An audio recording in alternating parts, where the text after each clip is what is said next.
أعوذ بالله من الشيطان الرجيم بسم الله الرحمن الرحيم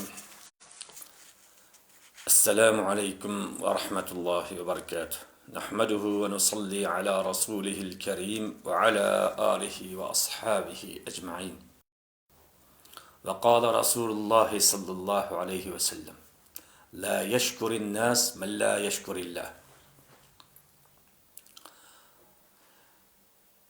Bütün muhaciret dünyasida Uyg'uriston inqilobida qo'lidan keladigan imkoniyatlar bilan ijobiy harakatlarda bo'layotgan ayol cho'ng kichik barliq aziz qarindoshlarim, hammanglarga Allohning go'zal salomlari bo'lsin.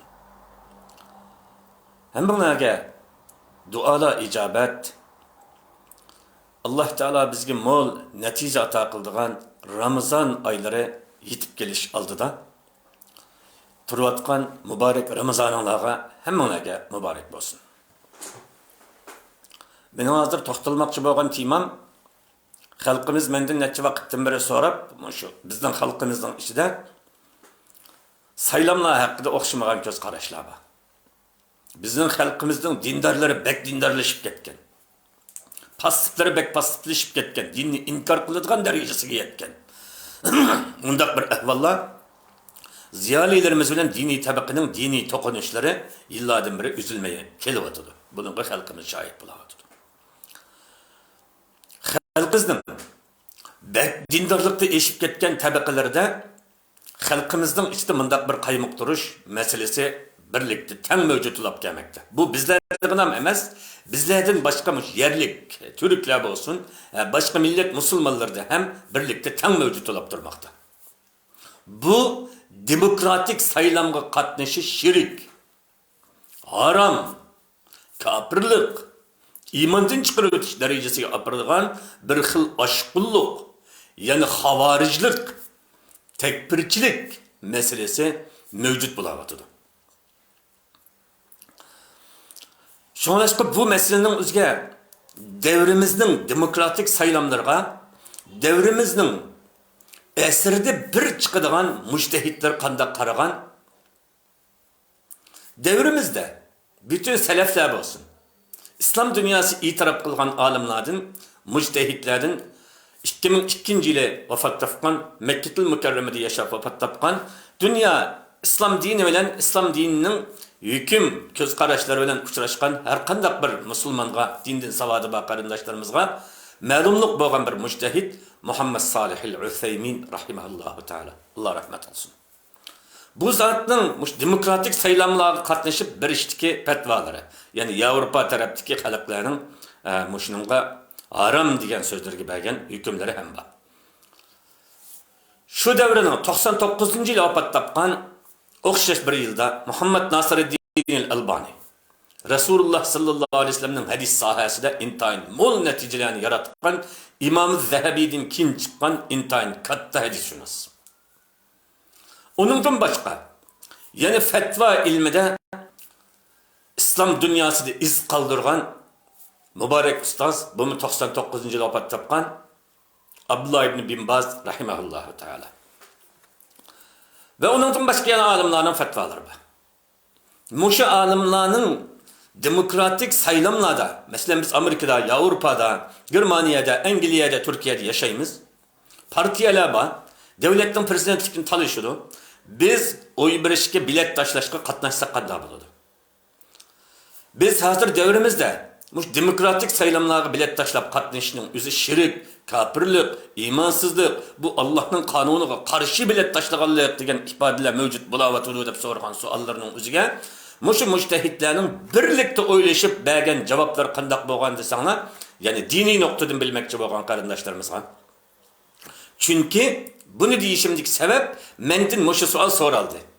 Bizden Uygurlarının içinde mi aşkulluq derecesideki Uygurlarını Xitaylar bir taraftan kafir kılıyor ötüp bulanmay, avarı ulavasta namaz okuvatkan, roz tutuvatkan, Allah'ına tunuvatkan Müslümanların içinden kafir çıkarıp bulanmay avarı ulavatkan bir Türk'üm bizning içimizde mi aşkın bir tabaka var. Bu intayin xatarlik bir tabaka. Bu Arapçası havariclik, yani tekbirçilik iqimi deydigan bir iqim bizim Uygurlarning içinde naiti hele hem mevcut. Ben bularning bir nechtasiga şahit olib qoldim. Ular hattoki hech qanday Uyg'ur musulmonlarining Salafi bo'lsin, Hanafi bo'lsin, namozga iqtido qilmaydi. Hech qanday musulmonga imom bo'lmaydi. Mushu jihatda ayrim yana qarg'ur shaklida tashkillanayotgan Uyg'urlarning kelajak mustaqillik istiqboliga tozaq qurayotgan, musulmonlarning mumkin bo'lmaydigan imkoniyatlarga boshlayotgan, musulmonning ichidan kafir izlayotgan bir tabaqa mavjud. Bu dunyoda islom diniga e'tiqod qiladigan bütün musulmonlarning ichida teng mavjud bo'lib turayotgan bir tabaqa. Mushu tabaqalarga Muhammed Salih al-Usaymin, Abdullah ibn bin Baz, Muhammed Nasiruddin al-Albani rahimahullahu ta'ala katta mujtehidlarning davrimizda bergan fatvolari sizlar saylam qatnashana. İki partiya bo'lsa, birisi islom dinining kengri azadi yashash muhitlarini tarlashtirman yoki musulmonlarga zarba berman yoki musulmonlarning faoliyatlaridan birini cheklayman degan bo'lsa, yana bir tabaqa musulmonlarga azodilik berman, kengrilik berman, dininglarda kengri tasha yashayolaysizlar deb sizlarga va'da bergan bo'lsa, islomiyatlarda musulmonlarga foydali va'da bergan bir partiyalarning o'ziga ovoz beranglar. Avazınlardan, bildiğinlerden vazgeçmanglar. Çünkü bu kademma kadem yaşlandı. Mana bu üçlü mujtehid bir devrede yaşayan. İkisi o'xshash 99 yıl vafot topgan. Abdullah ibn bin Baz, Muhammed Nasiruddin Albani.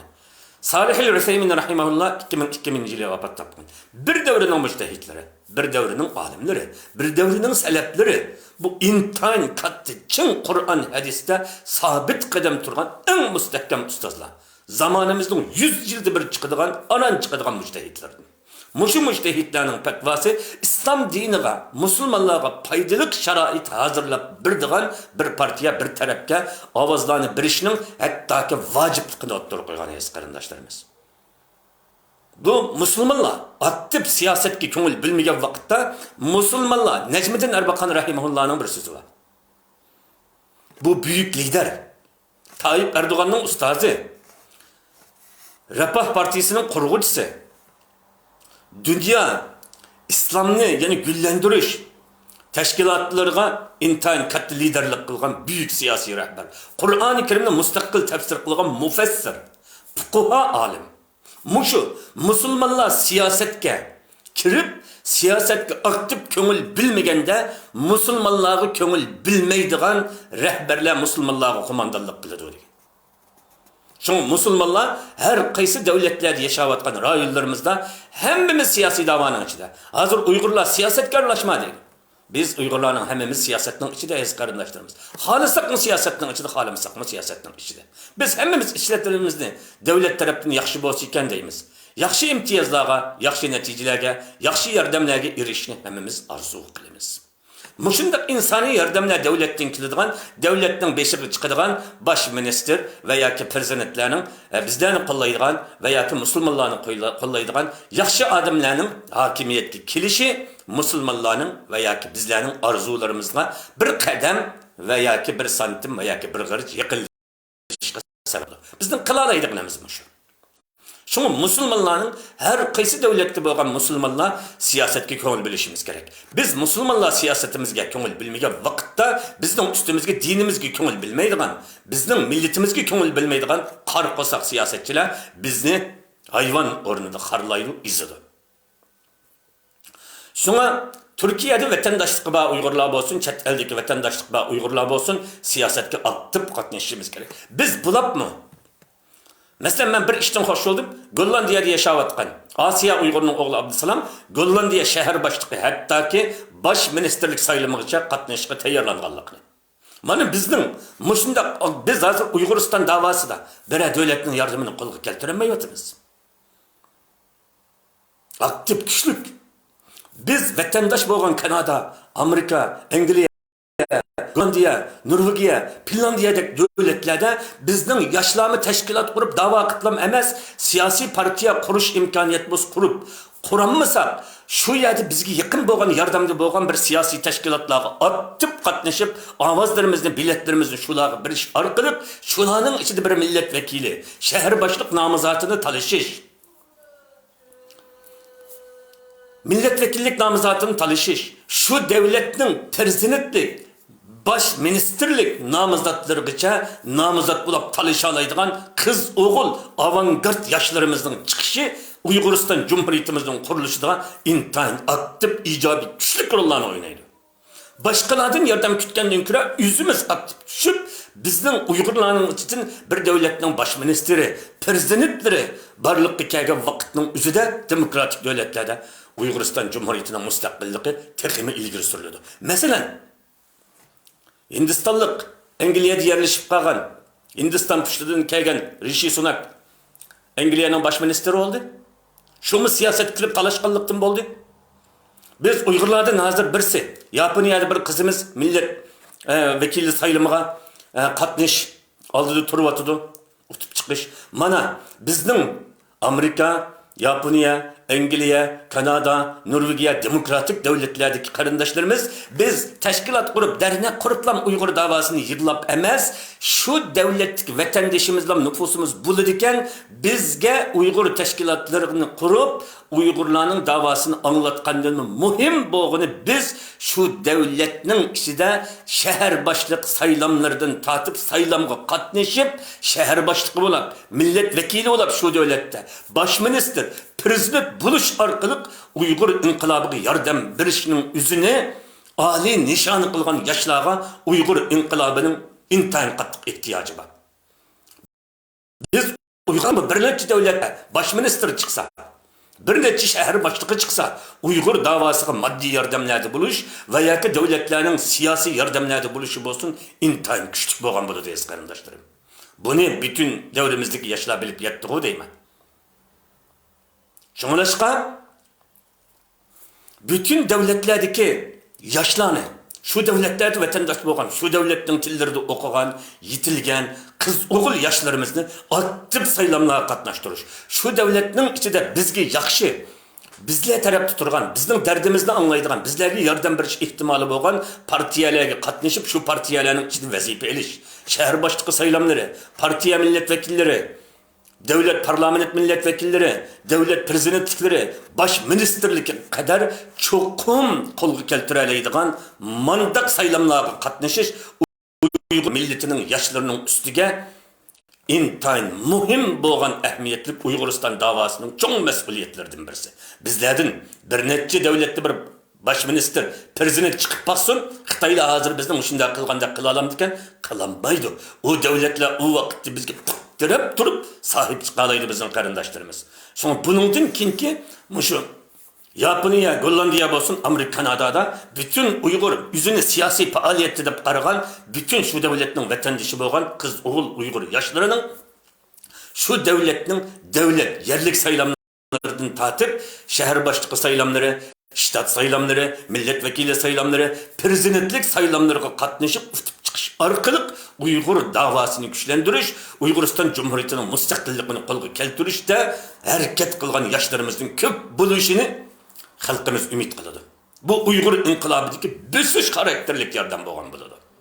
Şunu bütün ata-analar ballarımızga şu ilhamni bireylikenki demokratik devlet yerleşip qalganlar, sen şehir başlığı bo'la olaysan, sen milletvekili bo'la olaysan, sen prezident bo'la olaysan, bo'ladi. Çünkü qora anısı mı, dadısı mı kümedik adamdan tug'ilgan Barack Obama Amerika'nın prezidenti bo'ladi. İkili pushti Hindistonlik bo'lgan Rishi Sunak Angliyaning bosh ministri bo'ladi. Bo'lalaydikan o davlatlarda. Şunlaşqa aziz qarindoshlarım, mushu davlatlardagi yoshlarimizni biz Uyg'urlarni mundaq bilish, ha sen bulanmaysan. Bulanmaysan desa kechnim bulanmaydi. Nima ekan bu bo'lamaydigan? İnsaniyet bulanmaydigan narsa iloh bulanmaydi. Farishta bulanmaydi. Jin ilvasti bulanmaydi. Ama insan bo'lgan narsani avlodlarimizga shunday ilhom berishimiz kerakki, sen bulalaysan o'g'lim. Sen prezident bulalaysan qizim. Sen bosh minister bulalaysan o'g'lim. Sen bosh minister bulalaysan qizim. Sen şehir başlığı bulalaysan kızım. Milletvekili bulalaysan oğlum kızım degan muş ilhamlarını evlatlarımızga gayeler büyük olsun. Anda balla küçük gayelik olmasın. İnsan gayesine göre tirişidir. İnsan gayesine göre terbiyelenidir. İnsan gayesine göre yeteklenir. bu insoniyatda qilib erişilgan bu narsalarga bizning yoshlarimiz g'oyilik bo'lsa, cho'qim erishadi. Shu siyosiy sohadagi bütün yoshlarimiz davlatlarda shahar boshlig'i, millat vakillari, bosh minister, prezidentlarning ro'yobga chiqishini, aktiv bo'lishini umid qilaman. Hem şundak yaşlarımızdan, şundak halkımızdan chet el devletlerinde bizden şehir başlıkları boğan, milletvekili, baş minister, prezident boğan, bulalaydıgan Uygurlarının meydana çıkışını dualarım bilen tilektaşlık bildirme. Bütün ata-analar bunun bir ilham bireyli. Bu intayin bizden siyasi davayımızda intayin mühim boğan temalar. Onundan başka, Türkiye'de bizde için durgan, intayin içinişlik ahval, Türkiye'nin üzerinde Uygurlar intayin köp boğan bir devlet. Hatta ki Türkiye'de Uygurlar bir padişahlık kurgan, sultanlık kurgan. Hazır Google'ni içip bir karab bakana, yani Türkiye'nin Ankara Nurgulluğa vilayetlerinin ağan Osmanlı İmparatorluğu'nun burun Sivas'ını baş payitaht kılgan Sultan Alaeddin Eretna deb bir padişah ötke Uygur. Google'ni besitlam köysangni buludu. Bu Türkiye devleti de Uygurlar padişahlık kurgan bir devlet. Türkiye'nin Sivas vilayeti de hele hem Sultan Alaeddin Eretna'nın 700-800 bin etrafında milyon duygan evlatları kademi tarihi 800 yılgı yitidigan Uygur ve ayadı milyonluğun Sivas'ta. Sivas'ta Uygurlar bir padişahlık kurgan sultanlık bitirip durduğun. Sultan Alaeddin Eretna degan Uygur. Torunu besingli Google'ның yer şarının hem bir yerden çıkıda tepsili bile aleyhisselam. Uygurlarının tarihi biregi yine emez. Onun başka 60. yılı kelgen Uygurlar 80. yıldan keyin kelgen 80. yıldan ta hazırgıçı Türkiye'de vatandaş boğan nüfus ağan Uygurlarının sani Türkiye İç İşleri Bakanlığı'nın ilanına göre 400 bin Uygur. Adette Türkiye'nin devlet kanununda 100 bin Uygur bilet taşlaşıyla bir milletvekili çıkaralaydı parlamentta. Ama bizni için durduğun, kalbimizni en ağrıtıdığın, etsuslandırdığı bir yer, Uygurlarının siyasi davasının güçki, merkezi, yürükü boğan Türkiye'de Sultan Alaeddin Eretna Begliki de Uygurlar devlet kurgan, padişahlık kurgan bir toprakta. Milyonluğun 800 yıllık tarihi bak Uygurlar var bir devlette. 80. yıldan mana muş 2023 yılgıcı boğan aralıkta 400 bin Uygur vatandaş boğan bir devlette Türkiye devlet kanununda 100 bin bilette bir milletvekili çıkıyor. Uygurlarmış, yeni Uygurlar birleşsek mi? Sultan Alaeddin Eretna'nın evlatları Sivas'taki Uygurlar bilen birleşik doğrultuda Uygurlar Türkiye Cumhuriyeti'de 15 milletvekili çıkaralaydıgan avazı var. Muşunda turup hazırgıçlık Türkiye tarihinde bir mi Uygur milletvekili çıkıp bakmagan. Belki bizim Uygurlarımız, siyasi teşkilatlarımız, aktiflerimiz Uygur davası, aktif davalarını kılvatıdı. Biz hele o partiyadın ağırlıvatımız. Bizge yardım kılmadı, bizden sözümüzden kılmadı. Hele o partiyadın ağırlıvatımız. Hele bu partiyadın ağırlıvatımız. Bizge söz kıldığın yana bir devletinin büyük millet meclisi. Bizmiş Türkiye'de Sivas'ta milyondan 800 yıl tarihi var. Milyondan aşıdığın Uygur batırsa 80. yılda muş yılgıça Türkiye'nin her kaysı vilayetlerine taralgan vatandaş boğan 400 bin Uygur batırıp yeni Uygurlar 4 milletvekili, konu Uygurlar 10 milletvekili çıkaralaydıgan sanğı iyi turup biz Türkiye Büyük Millet Meclisi'de Kays Parti'den olsun bir tane milletvekili çıkaramazlıkның yüzü Uygur davasına intihayın pasıp neticelerine hep geldi. Bizgi reis emez. Türkiye Büyük Millet Meclisi'de bir reisimiz olsa, bir milletvekilimiz, Uygurların ehvalini her günü Büyük Millet Meclisi'de 550 milletvekilinin aldığı oturuğu koyalaydı. Anlatalaydı. Uygur'un derdini bir devlette, bir milletin derdini bir devlette, devlet derecelik anlatılan urun bu devletinin Büyük Millet Meclisi. Yani parlamenti. 14-15 milletvekili çıkaralaydıgan nüfusga ega Uygurlar birleşip 30 milyon vatandagi Uygurning ovozi bo'lish uchun bir dona milletvekili çıkarışını o'ylashib bakmadimi yoki o'ylashmadimi yoki milletvekili bo'g'isi yo'qmi va yoki Uygurlarga davlat majlisida yordam qilaoladiganligiga yüzüge ishonadigan yoki bel tikkan bir Uyg'ur yo'qmi? Bunisi bizga noma'lum. Bu bizni intayin qattiq afsuslantirdi.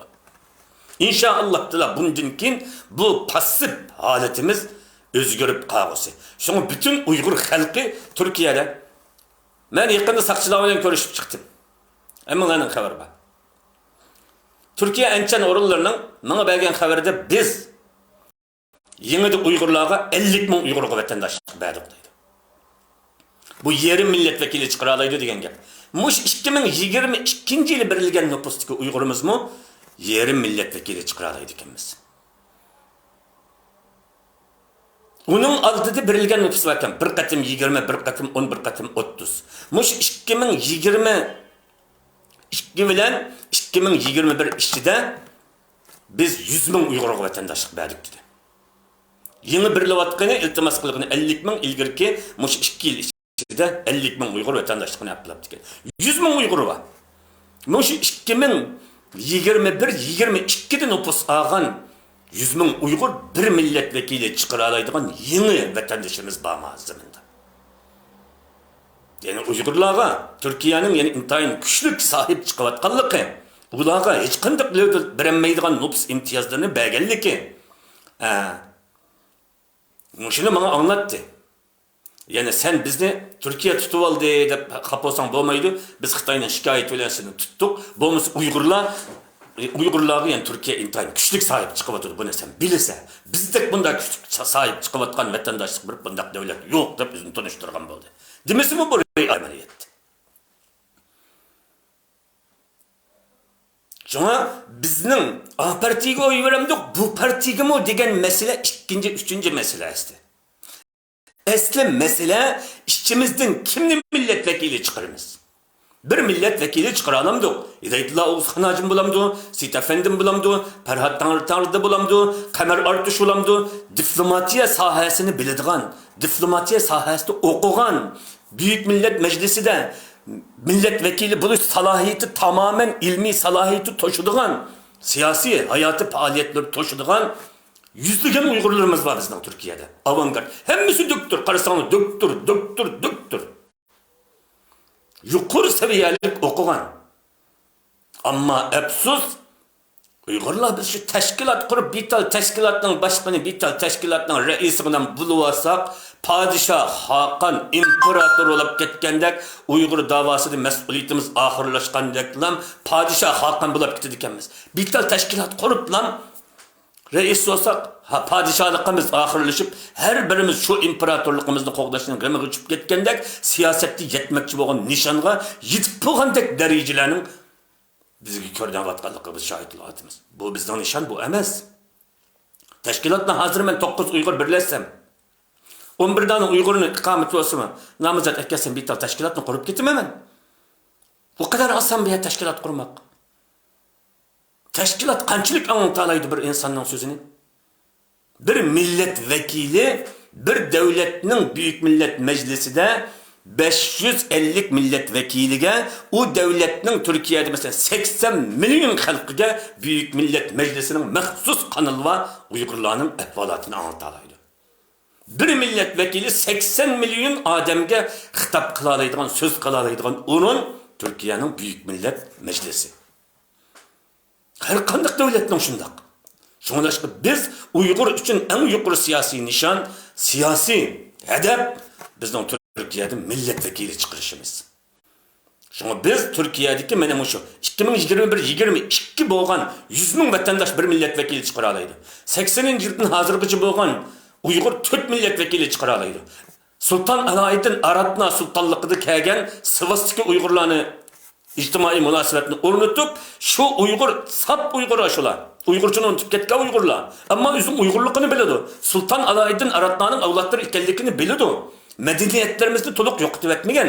Shular bilan munosabat qilib, shulardan Uyg'ur ahvolotiga milletvekili chiqarishni talab qilgan vaqtda mush İstanbul'un o'zida 4 million sivaslik bor ekan. 10 tane milletvekili çıkargan oldu. Uygurlar adetçe Büyük Millet Meclisi'de milletvekili çıkarış arkalık Uygurlar güç verişini oylaşkan olsa Türkiye'deki Uygurların 10'dan 15 kişi milletvekili çıkaralaydıgan sanı var devlette. Epsus 10'dan 15 kişi milletvekili çıkaralaydıgan san imtiyazga ega bo'lgan bir devlette bir mi milletvekilimiz bo'lmaslik, bir mi milletvekili saylab çıkıp Büyük Millet Meclisi o'rin aldırışga nişan planımız bo'lmaslik bizning Uyg'ur siyosetchilarimizning ne kadar pastifligini bizga bu kalbimizni meyislendirdi. Benim kalbimni xafa qildi, xususan hamma bir o'ylab boqinglar aziz qarindoshlar. Bizning bir tane Büyük Millet Meclisi'de bir milletvekilimiz bo'lgan bo'lsa, Uyg'ur davosi uchun Turkiya so'z qilmadi. Gap qilmadi. Uni demedi. Buni demedi. Bizga yordam bermadi deydigan. Mushu og'rinishlarni, mushu ko'ngil og'riqlarni tatimdiq. Büyük Millet Meclisi çünkü aşı sillenin Büyük Millet Meclisi'ne qaranglar. Düşenbeden tatip cümakini keçkiçe her günü 8 saat aşı Büyük Millet Meclisi aşı adet işçi hizmetçilik işleydi parlamentta. Düştün burun 3 saat, düştün gün 3 saat aşı Büyük Millet Meclisi'ne yığılıp şu devlet kılışkı tigişlik, şu devlet kılmıgan, şu devletini eyipleydiğen, hata siyasetlerini tüzüşke buz kılıdığan, toğrunu kollaydıgan muzakirlerini her gün ilip parladı. Büyük Millet Meclisi de bizim bir milletvekilimiz bo'lganmiz. Her gün Büyük Millet Meclisi de 80 milyon insanga 550 milletvekili Uygur'un davası anlatılsa bizden Uygurlarning davayimizni ne kadar güçlük bo'lgan bo'ladi? Bir milletvekilinin Büyük Millet Meclisi'de bizden derdimizni anlatışı 5 milyon, 10 milyon adam yığılıp namoyish qilgandan ortiq anlatış bo'lgan bo'ladi. Bu intayin güçlük anlatış. Şunu Türkiye'deki bütün vatandaş Uygurlar, siyasetçiler, faaliyetlerge halkımızın talebi Büyük Millet Meclisi'de biz bir milletvekili çıkarışımız gerek. Bunu konu pişkadem diplomatçı Kamer Artış dedimiz. Hürmetli apay. Türkiye'nin hazır siyasetleri yani Xitay tarafı mail bo'lg'achqa bundaq bo'lish imkoniyati nayt tüven yoki yo'l qo'yilmaydi, buning uchun jiq bedellar ketirdi degan bo'ldi. Ammo biz sinab boqishimiz kerak.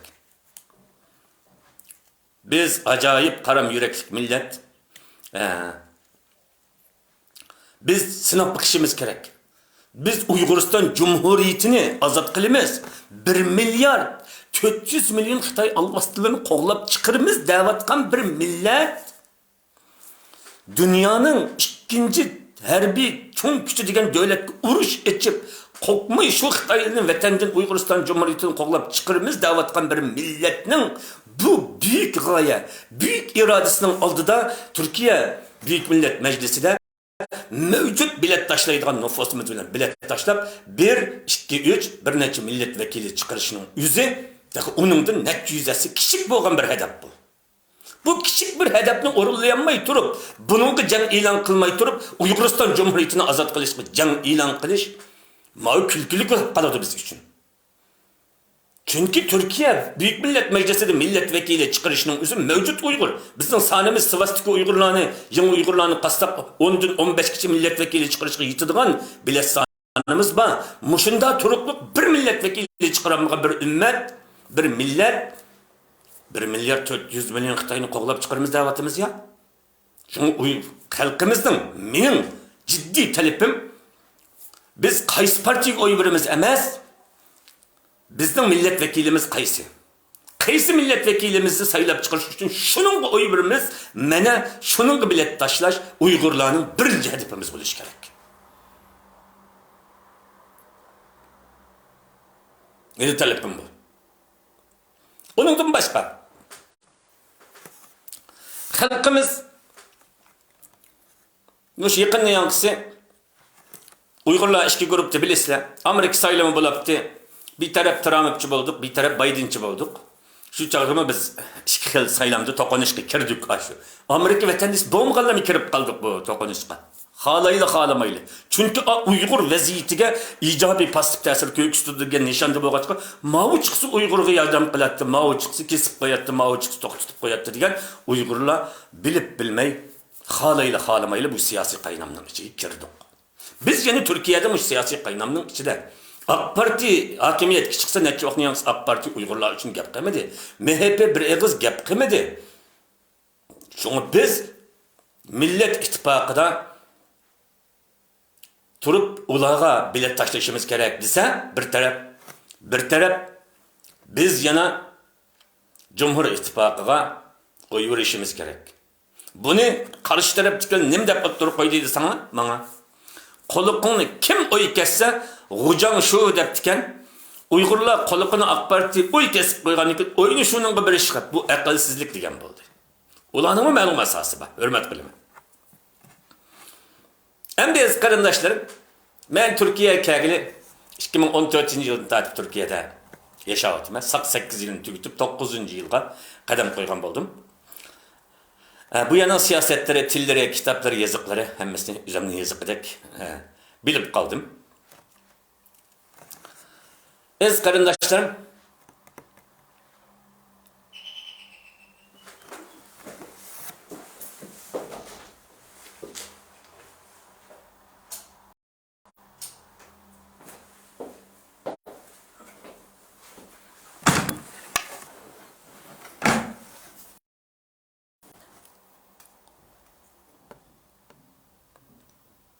bizning hozirgi ahvolatimiz Uyg'urlarning ichida yana biz ikki bo'lakka bo'lindik Turkiyada. Masalan, ikki tarafga bo'linishimizdagi cho'ng sabablardan birisi ijobiy, salbiy ham sabablar bor.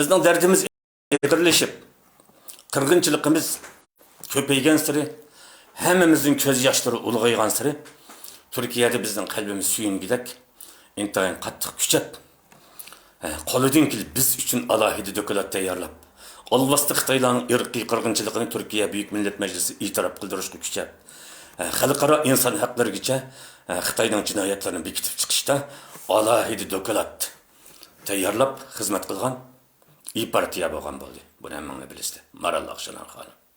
Allah razı olsun. Uningdan boshqa partiyalar qo'shimcha bo'lgan bo'lsa, İyi Partiya Uyg'urlar uchun intayin qattiq ijobiy tirishdi. Endi Uyg'urlar mushundaq tirishadigan partiya raislariga intayin qattiq ehtiyoj bo'lgan vaqtning o'zida Uyg'urlar jinimizdan yaxshi ko'rdigan. Biz suydigan, musulmonlik nuqtamizdan suydigan.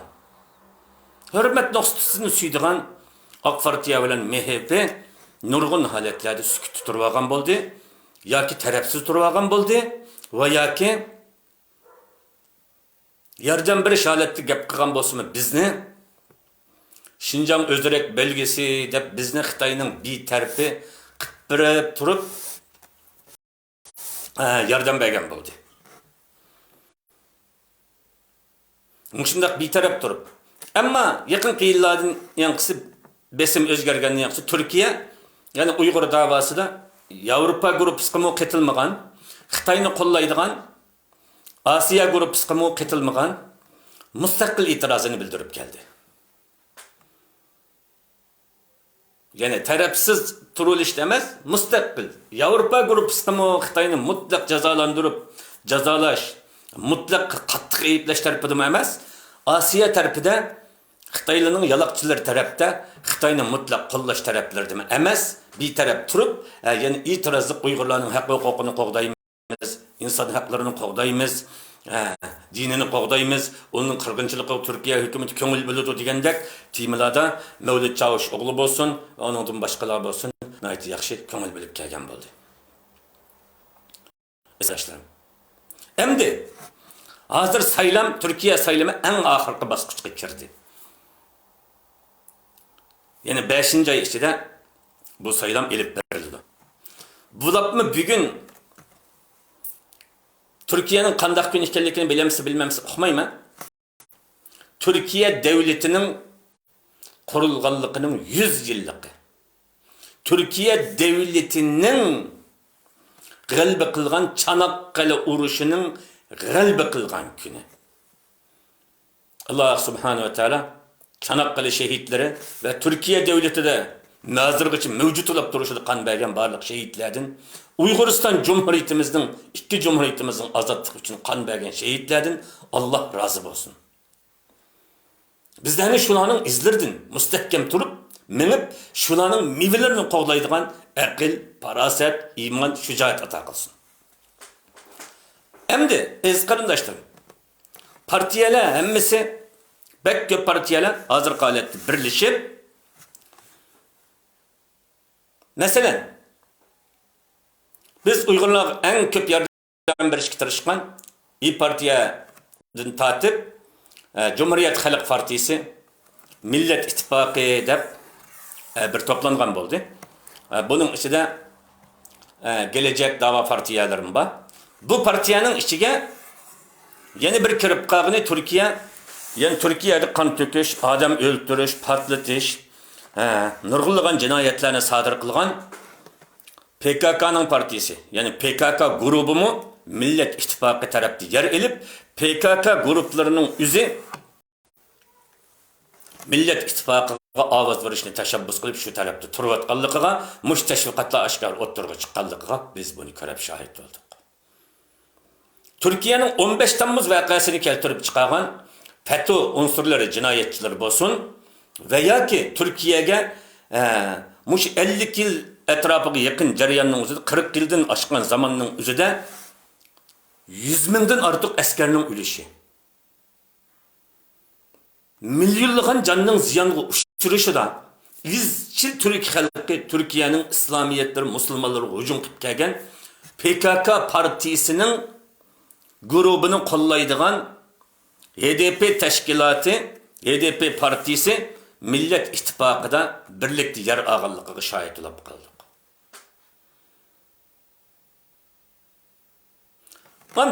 Bizim Cumhur İttifakı'da Cumhur İttifakı'na, AKP'ye, MHP'ye oy vermekçi olanların içinde baştan ahır olvaslı Xitaylarga medetkar olup baştan ahır Uygurlarını yok kılıp etiş, Uygurlarını yiv etiş, Uygurlarını tükütüp etiş, Uygurlarını mutlak tükütüp hem bir Xitayga aylandırıp barısında Uygurga, Uygur Müslümanga, Uyguristan Cumhuriyeti'nin kuruluşuna, Doğu Türkistan'a Xitay'dan mı öç? Xitay'dan mı min hessi öç? Bir komünist partinin alvastısı Cumhur İttifakı'da yer elib ağanlığı, yer ep kilovatqanlığı bu mu bizge ma'lum. O tarafta Türkiye'ye aram bermegen bir neçe terörçü, cinayetçi unsurlar toplangan bo'lsa, Cumhur İttifakı'nın üzüge Uygur halkının Meşhedki Uygurlarını çekip tuturuş bolsun, nüfus ikametlerine tosqunchilik qilish bolsun, Meşhedki Uygurlarını, chet eldeki Uygurlarını terörge bağlaştı bolsun, Uygurlarını Xitay bilen o'xshash, Xitay bir hassa qarshi tursa, düşmanlik qilsa Uygurga, ama o 10 hassa, 100 hassa aşırıp düşmanlik qiladigan Uygurlarni mantiqi çökürsep yisi mi? Xumadan çıkmaydigan bir komünist partiya ittifakı Cumhur İttifakı tarafta baştan ahir yer ilip kelavatqanlıqı Uygur halkı şahit olup kaldı. O tarafını oylasak Türkiye'de 50-40 yıldan beri Türkiye halkının kanlarını içip toymagan 15 Temmuz hareketinde Türkiye halkını bir hayat mamatlık sinaqqa duch qilib Türkiye'nin devlet qurolları bilan üzünün halkını atkan bir asi Türkiye düşmeni Türkiye devlet derecelik terör kanunu çıkargan FETÖ'çiler, PKK'çiler, Türkiye'nin düşmanı bağlı ki, Türkiye devletini yıkıdığanlığı ki düşmanlar Millet İttifakı yer aldı. Uygurlarını yap çöçür kılıp tügüvesi mi derdi çıkmaydıgan komünistin melun Cumhur İttifakı yer aldı. Hem de kadar kılımız. Sonra ez karındaşlarım. Sonra ma barısta men sizle bilesle men baştan ahir Rabbimge tayinip durup Allah razı bolgan hak, adalet, to'g'ri tarafda turishga tirishib kelyapman. Xalqimning tashkilotlari ichida men uchun bütün mana men Sit efendim bilen Allah uchun do'st, Yiğitlar Oğuzhan hacım bilen do'st, dua qilaman. Olimlar ittifoqi bo'lsin, birligi bo'lsin. Va yoki Ali Ekberdan Allah uchun bo'lsin, va yoki qurultay bo'lsin. Bu milletimiz uchun xizmat qilib, Allah Xitoylarga qarshi turayotgan bütün xalqimning tashkilotlari, shaxslar orasida men do'stlik maydonimni saqlab, hammaning haqqida duoyi xayr qilib, men xalqimning Xitoyga qarshi turayotgan guruhlarning ichida ma taraf bo'lib, uningga o taraf bo'lib, meningga dushmanlik qiladigan pozitsiyadan yiroq holatda yashab kelyapman. Bundan keyin shunday bo'ladi inshaalloh taolo. Chunki xalqimning ichida mening dushmanim yo'q. Endi mush 2 yil ichida vatandaşlık berilgan 100 ming Uyg'urning savollaridan bu men bir musibet uçurab ketishdan ilgari jiq so'ralgan, yana aqsib kechib tursam yana so'raldi, yana chiqqandan keyinmi siz net 100 qatim va'da berib, "Yaxi bu borasida bir javob bermanglar" dedi. Men bir tashkilotning raisi emas. Şuna bir bəginlikəginə birinləsəm, bir so'rab, bir məsləhətlişib, birlə degan bo'ldi. Endi men hazır Millet İttifakı, bunu Cumhur İttifakı, Zillet İttifakı deb atavatdım. Cumhur İttifakı'na Tayyip Erdoğan başçılığında hazır mevcut hükümetinin yeni hakimiyet yürgüzüşü için Cumhur İttifakı bir yerге toplandı. Endi Cumhur İttifakı'daki yeni bir afzallikni ko'rib bakalım. O tarafsız holatda. Cumhur İttifakı'nın içinde beni suyundirgen bir taraf, bulup da AKP ile MHP'ni Uygurlar için gap demedi, söz vermedi değil. Gap kımedi, söz kımedi. Ama cemiyette bunda bir iş var. Karındaşlarım. Bazılar gap kıldı. Gap kıp koyup bizge maddi, manevi hiç kanda paydı vermeydi. Bazılar bizge gap kılmaydı. Cimcit kıyın günümüzde bizge yardım kıldı. Devletler mi şundak bulur iken, şahslar mi şundak bulur iken. Hem de Uygurlar Mısır'dan kaçış vakaları olsun, Malaysiya'ya kapsılıp kılış vakası olsun, Tayland'ın 150'ye yakın ana bala yetimlerini alahide ekilip kabul kılış vakaları olsun, kaysi bir devlette kıyınçılıkla uçurgan Uygur'nın 99 yaşını bilesler. Satırıştak çıkan Malaysiya'daki neçimin Uygur'unu Türkiye'ye gelişti olsun, Tayland'daki Uygurlarına gelişti olsun, Saudi Arabistan'da vizeler, pasportlar tükülüp ketken Uygur olsun, Mısır'da Sisi melun, Pir'un'un tutuş nimiste olsun, Uygurlar en tez kaçalaydıgan, en tez kiralaydıgan, Uygurlar'a en tez panalık bergen, ikamet bergen, en köp bergen devlet, yani Uygur, Türkiye oldu. Hem de başka devletlerin üzgü berip ma vatandaşlıkım onda ikametle masandıma hele teskin. Ma vatandaşlık meselesi onda asan işme emesken. Emdi mışede bir sebepler bilen Teşkilatlar Birliği Reisi Yiğitlar Oğuzhan hacımның izchil yani sınaq tariqasida yol meňiş 40 kişilik, onun keýninden 100 kişilik, 1000 kişilik yol meňiş, onun keýninden umumy yol meňiş jarýanyda asasen Türkiýedeki Uygurlarning 90% vatandaşlık meselesi hal oldu, ahırlaştı bundan haberim var. Bulapmı muş yıl 2022 yılı 6. ayının 1. günden ta hazırgıcı bolgan aralıkta 50 bin Uygur'nun vatandaşlığı kabul kılındı, yeriminin vatandaşlığı çıktı, yeriminin çıkış aldı da baskışları turbatı. Bunu kim bədiydi sana? Türkiye devleti bədiydi. Hem de bunu Türkiye devleti bədiydi. Devlet cansız bir nəsə. Devletin üstündeki bunu kayıs partiye kayıs reis bədiydi sana. AKP bədi. Reallık mı şu? AKP tasdiqledi, AKP bədi. Endi muş 2021-22 yılı vatandaşlığı alğan hazır elevatkan Uygurlar vatandaşlıklarını kimge buruşluk sizler sana? AKP'ye buruşluk. Biz AKP'ye buruşuyorgan bulimiz. Hem de Uygurlarını anda sanda tutup, anda sanda korkutup, Xitay arız kıldı dep devamlı kılıp atıdı. Ama şunun işide. Ama bir şahs mı bir şahs yaparken, yaxşılığı mı bulurken, yamanlığı mı bulurken. Bir devletin mi bir milletke biz razı olduk, yaxşılık mı kılırken, anda sanda devlet siyasetleri şundan mı kıpkıydıken. Hem de bunda bir kaide var. Devletten kapılaşkı olmaydı. Devletke kapılap kılışkı olmaydıgan bir kaide var. Şuna Türkiye Cumhuriyeti yanılan men üçün süyümlük, yanılan men üçün Uygur vetenimden kapkasa ikinci onda turduğun, neye basam tilimde kıynalmayma, yemek içmek, medeniyetim, içtimai münasebetimde kıynalmayma, ölsem hatta ki kümülediğin, göramda mı kıynalmayma.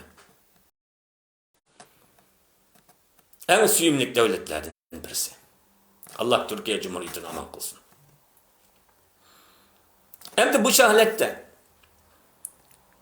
2020 bilen 21 22 100 bin Uygur. Onun aldıda merhum Abdügappar Hacım'ın vasıtası bilen Türkiye'ye kilenmegen Saudi Arabistan çet ellilik Uygurlardan 50 bin Uygur vatandaş boğan. Oma AKP'nin sayesinde boğan. Muş 2015 yıldan hazırgıcı vatandaş boğan Uygurlarının sani 150 bin etrafında Uygur, hemmesi AKP'nin kılı ölen boğan vatandaşmış. Hem de vatandaşlıkның hazır muşu 6. aydan başlap 2022 yıl hazırgıcı devam kılıvatkan bazılarının 5. 6. 7. 8. 9. baskıçlarına kelgen devam kılıvatkan bazılarının harpini çıkıvatkan bunun çıkış ahırı dahi 2023'nin içigiçe devamlaşıdığan Uygurlarının nüfusunun yerimi, muş 6. aydan tatip baş organlarının nüfusunun yerimi çıkıp buldu. Yerimi çıkış baskıçıda. En ahır mı tuluk baş orup tamamlap bulanmadı. Bulanmağallığa bakın. Hazır mı yine baş uruş devamlaşıvatkan işhanılar uçup duruvatıptı. Hem de muşu vaziyette vatandaşlıkını, nüfusunu bilet taşlaydıgan hukukunu AKP'den elip Türkiye devleti besimi AKP bedemdini. Süleyman Soylu'nun tasdiki bilen AKP'nin azası, AKP'nin baş ministri. Bu Süleyman Soylu Türkiye Cumhuriyeti'nin ministri. O AKP partisinden koygan minister. O ziç münasebeti var ikisinden. Şu tasdikla bilen Uygurlarının vatandaşlık ameli başkan oldu. Hem de hazır vatandaşlıkını AKP'den elip oyunu CHP'ye, oyunu Türkiye'ye düşmanlık kılgan petrol teşkilatlı PKK teşkilatları birleşken bir teşkilatga oy biriş. Eğer men ya ki 2 men, 4 men, 5 men Uygur muşunda oy birip kıp kalsam benim ensireydiğim iki ihtimal yüz birişi mümkün. Bir, ma devlet bergen vatandaşlıkını devlet bir tasdik bilen berilgen vatandaşlıkını bir tasdik bilen iptal kılıyor İtalya'daki mesleği dep koy. Bu vatandaşlık iptal kılınıp gitiş xavfiga duch kelamdi yok. Bu bir mesele. İkincisi, nüfusunu AKP'den elip vatandaşlıkını AKP berse, onun da vatandaşlıkını epulap AKP'deki düşman teşkilatı oy vergen vakitte vatandaşlıkı devam kılıvatkan Uygurlarının vatandaşlıkı çıkamdığı yok. Bu meseleye tesir gösterişi mümkün. Çünkü bu tuzkor güylüyken bu güylüyge Xitayla öltüdü, kırdı dep nüfus versek bular kolumuzdan Kur'an'ını epbilapla bizge çinep atkandak bu bilet taşlaydıgan oyunu epbilapla bizge karşı bilet taşlavatı diye bu güyle oylışınla bunun nüfusunu kayıtı bir arxipini dese yana bir nime bilen bergen ministerlik yana bir kalpak bilen vatandaşlıklarını emelden kaldırı terişim mümkün. Bu tamamen mümkün. Ama saylamdan kendi nüfusu kalıdığın Uygurlarının 25-30 ming Uyg'urning nüfusi chiqmadi. 4-chi, 5-chi, 6-chi bosqich davom qilyapti. An saylamdan keyin bunda AKP bergan. Mush AKPning Suriyalikdan berdi, nurg'un odamga berdi. Nima maqsadda berdiganda mushun? Bizga ish og'ritibmi emas. Bu qo'shimcha. Uningdan boshqa bular saylamda bir biletga o'simi ehtiyoji bor. Nüfusni biz bersak, biletni bizga tashlaydi deb birgili. Endi biz ularning umidini yerga uritib, mening xalqim biletni onunga tashlasa, mında san kimning kimga tashlagani chiqadi bu. Nishurg'iladigan narsa emas. Favqulodda bu go'ylig'i biz umidi bilan chiqmay qolib qolsa, chiqib bo'lgan vatandaşlık meseleler bir taraftan iptal qilinib ketib qolib qolsa, chiqmagan nüfus Uyg'urlarning vatandaşlığı bo'ldi, qo'yanglar bo'lgan vatandaşlık bermanglar. Bularga vatandaşlık bersakmi yana bizning qarshimizga o'y tashlaydi ekan bular. Biz yüzümizga, bizga bilet tashlaydigan namozatni ko'paytamizmi desak, bizni o'raydigan, bizni o'rutadigan tuzkurlarga vatandaşlık biribdimiz deb insan avu. Süleyman Soylu'mu insan. AKP'mi insanlarını teşkil tapkan. Sillemi biz şahıs bir kim gibi kural versek düşmanına hatta bizni asla biz kuralını yırgıvelişimiz inik yap bu. Kim beğenmezlikimiz mümkün. Şuna ma bilet verildiğin kırındaşlar Türkiye'deki sizli vatandaşlık hep boğan bolsanız vatandaşlıklarının akıbetini bir oylaşır tamam. AKP'ye karşı oy versem vatandaşlıkım muşundak turalamdı veya ki iptal kılınıp kitiş ihtimali var mı? Bunun bir oylap kıyanı vatandaşlıklarını qo'g'dab qilishinglarni umid qilaman. İkincisi, o'ttir bosqichlardan o'tib, saylamdan keyingacha davom qilib chiqadigan Uyg'urlarning vatandaşlığı bir necha ming Uyg'urning AKP'ga qarshi oy yurib qo'yishi bilan ularning vatandaşlığı to'xtab qolsa, iptal qilinib ketib qolsa, bo'ldi bermanglar. To'xtatib o'talaydi uni. Bular oy versak mı faydası yokken bizga do'stlarmi deb oy versak, bu bizga düşman bo'ladigan o'ykan emasmi deb uni dirtdek jijivitib qolsa, keyingi Uyg'urlarning vatandaşlığı chiqmasa, qarindoshlarim, keyingi Uyg'urlar an AKP'ga qarshi oy vergan odamlarni tillab vetiveriklarni chiqarib vetishimi mumkin. Ma Uyg'ur xalqimiz boshqalardan o'ch olamagan bilan o'zaro o'ch olishga nihoyat ustur, mahir bir millat biz. Çünkü ma tarafga nihoyat sezgir qarashinglarni umid qilaman qarindoshlarim. Chunki men foydasini o'ttirib qo'yib qo'yg'ichi. Uningga biringlar, buningga biringlar deydigan huquqim yo'q. Chunki mening undaq bir salohiyatim yo'q. Chunki u har bir kallasi mustaqil, qo'li aqli mustaqil, puti qo'li mustaqil odam yuziga bir. Mening güzel mödetli bir teklifim vatandaşlıklarını AKP bergan bo'ldi. Mening shaxsiy ko'z qarashimdan anlamoqchi bo'lsanglar, Cumhur İttifaqıning o'zida bo'libdi AKP'dan ag'rininglar, xafa bo'linglar. Haqliq. Uning ichida ma'ma xafa bo'luvchilardan birisi. Ma'ma xo'sh bo'luvchilardan emas. MHP'dan ma'ma xafa bo'luvchilardan, xo'sh bo'luvchilardan emas. Endi Cumhur İttifaqıning ichida Uyg'urlar ishonsa bo'ladigan ikki partiya bor. Büyük Birlik Partisi Mustafa Destici bilisizler. Büyük Millet Meclisi de Türkiye matbuatları da men hakimiyet kelsem Türkiye armiyası bilen Uyguristan halkını korallandırıp Uyguristan'ı azat kılıştı Xitayga korallık uruş açıma diyelgen birden bir oğal olur rehber. Mustafa Destici. Baştan ahir Uygur'un dostu olup gelgen. İkincisi büyük lider Necmettin Erbakan'ın oğlu Fatih Erbakan hocam. Dindar olsanlı dindar, imandar olsanlı imandar, mulla olsanlı mulla adam. Mene meşhedeki yığılışlardan tatip, bütün yığılışlarda bizden bir Uygur milletvekilimiz mi var, ubulacım dep, mesulumuz mu var partinin içinde. Eğer yeniden rapah çıkıp kalsa belki yeniden rapah, biz Uygurların içinden bir milletvekili mi çıkarışı mümkün. Uygurların ait icabi köngül bilip atıldı. Fatih Erbakan'ın yığılışları yeniden kurulup en yukarı adam nüfus sani, yani Necmettin Erbakan hocamның tesiri bilen intayin kollaşıga ega bo'lgan Cumhur İttifaqı tunji qitim aldığı teklifga bağlan partiya, yani saylamda hiç bo'lmaganda 20'din 50 kadar milletvekili çıkaralaydıgan imtiyaz körünü avatkan partiye Yeniden Refah Partisi. Fatih Erbakan hocam. Yeniden Refah Partisi'ne oy versek mi? Yani Uygur davası en küçük boğan, en işençilik aktifka oy vergen bulunuz. Ular oy vergen biri Uygurlarını müstakil kollaydıganı vergen bulunuz. Büyük Birlik Partisi Mustafa Destçi'ye versek. Yeniden Refah'nın Fatih Erbakan hocamı versek mi? Uygurlarını baştan ahir kollap gelgen partiyelerge, intayın küçük partiye kollap gelgen hem imandar, hem İslamdar, hem dindarlığa oy vergen bulunuz. Hem bir taraftan ula Cumhur İttifakı'da boğaçka hem AKP ittifakıga hem oy vergen bulunuz. Bu kavap mı köymeydiğen, zıh mı köymeydiğen bir hal kılış usulü buluşu mümkün. Vallahu alem.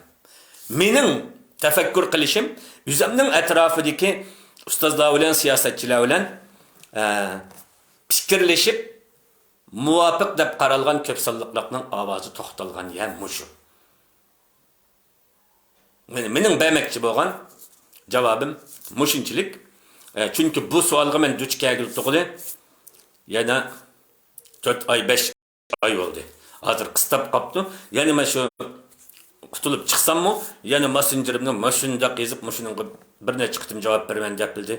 Birinchi shariatdagi o'rnidan javob bermadilar. Bu shirikmi, shirik emasmi deb buningda o'ylanib qoldik. Buningda ishkilinib qoldik. Ikkinchi kimga birlay deb buningda o'ylanib qoldik degan qarindoshlar o'ttirg'i chiqdi.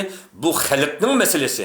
Bu Uyg'uriston xalqining, Uyg'uriston Cumhuriyatining bevosita umid istiqbolimiz bilan tutishadigan bir masala bo'lg'achqa, bu men yolg'iz anda chiqiblam o'zimning xiyolim deydigan masala emaskan.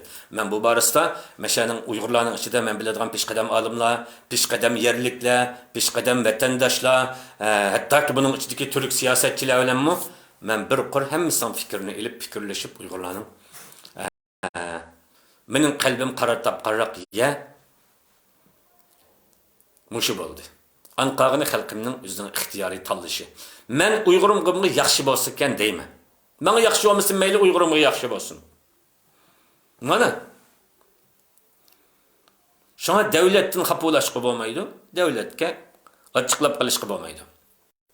Yanalam ez karındaşlarım. İcabet olmaydıgan duağı bilip durup amin degenden menimce faydası yok. Millet ittifakı taraf mı? Biz düşman olmayız. Çıllaşkı olmaydı. Sizlerin ötünüdüğünüm yana bir tarafga oy verdigan qarindoshlarimiz bor tanlashi, o'zining tanlashi, hurmat qilishingni umid qilaman. Tillamasliqingni.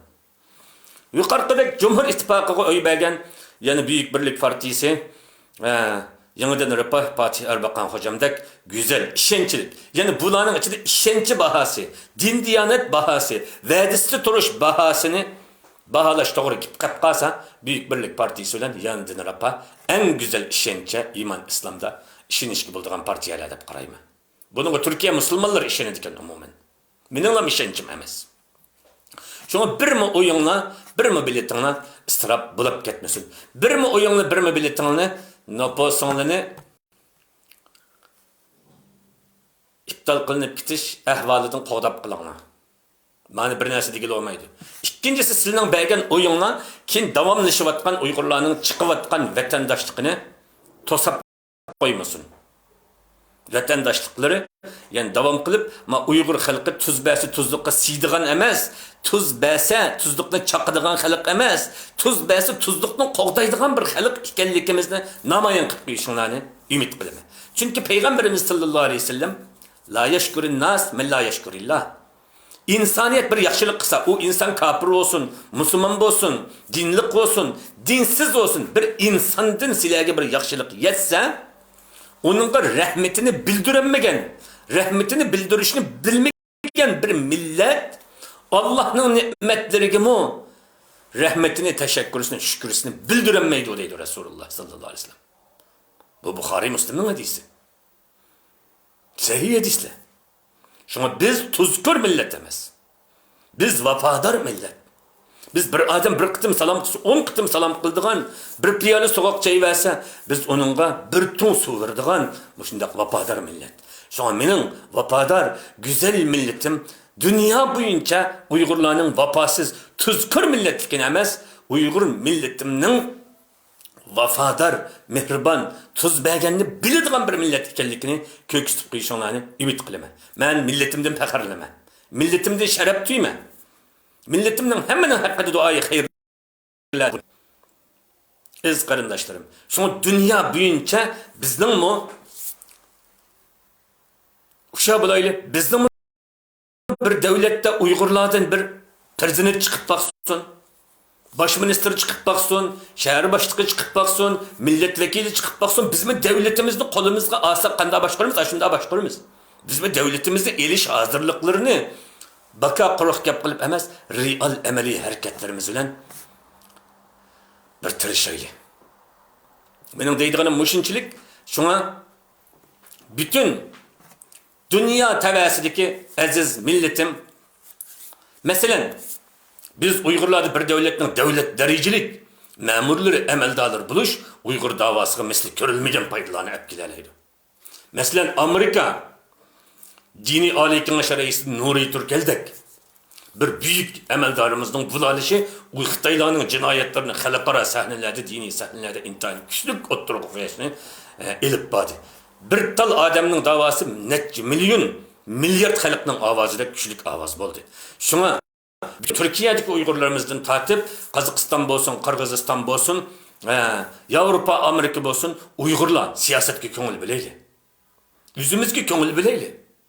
Şu yaşayotgan devletlerin şehir başlığı saylamları, milletvekili saylamları, baş ministerlik saylamları, prezidentlik saylamlarıgacha devlet kanun yollam koyduğken yol koygan asasının üzerinde bütün yaşlarımızı, avantgardlarımızı ilhamlandıraylı, rıgbetlendiraylı. Bizlerden mi şehir başlığı boğan bulalaydıgan Uygurlar çıksın? Bizlerden mi milletvekili bulaydıganlar çıksın? Bizlerden mi baş ministerler çıksın? Bizlerden mi prezidentler çıksın? Bizlerden mi rehberler, padişahlar çıksın? An prezidentler, baş ministerler şehir başlığı çıkan vakitte an Uyguristan Cumhuriyetimizin bu müstakilliği yıkılgan buludu veya ki devletimizin başkuralaydıgan, kolga alalaydıgan, halkara diplomatide ayakta tutup turalaydıgan yeterlik siyasi avantgard rehberlerimiz meydanda kelgen buludu, yitilgen buludu. Şuna biz aktif bulaylı. Siyaset bizning birinchi bo'ladigan nish. Hozir siyosatga savotsiz kirgili olmaydi. Siyosiy sohada o'qish kerak, magistrlik, doktorlik, tajriba, partiya, siyosat, nutuq, qobiliyat bo'lish kerak. Shunga avlodlarimiz har qaysi tillarda, qaysi davlatda yashagan bo'lsa, shu siyosiy sohaning notiqlaridan bo'lsin, nutuqlardan bo'lsin. Siyosatchilarning g'alaba qiladigan birdan-bir quroli notiqlik. Yazgıçılar mutaxassislarning tafakkur. Siyasetçilerin g'alaba quroli to'xtamay so'z deyoladigan, xalqni so'z bilan qoyil qilaoladigan tashviqot, nutuq qobiliyati intayin kuchli bo'lgan avlodlarni yetishtiraylik. Diniy, fanniy sohalarimizning o'zida kuchli notiqlarimiz bo'lsin, kuchli nutuqchilarimiz bo'lsin. Avlodlarimizga bunga rag'bat beraylik. Biz o'zimizni bu sohada kuchlantiraylik qarindoshlarim. Alloh xalqimga, millatimga omonlik bersin. Allah subhanahu ve taala hemmimizge kalbini nusrat ata kılsın.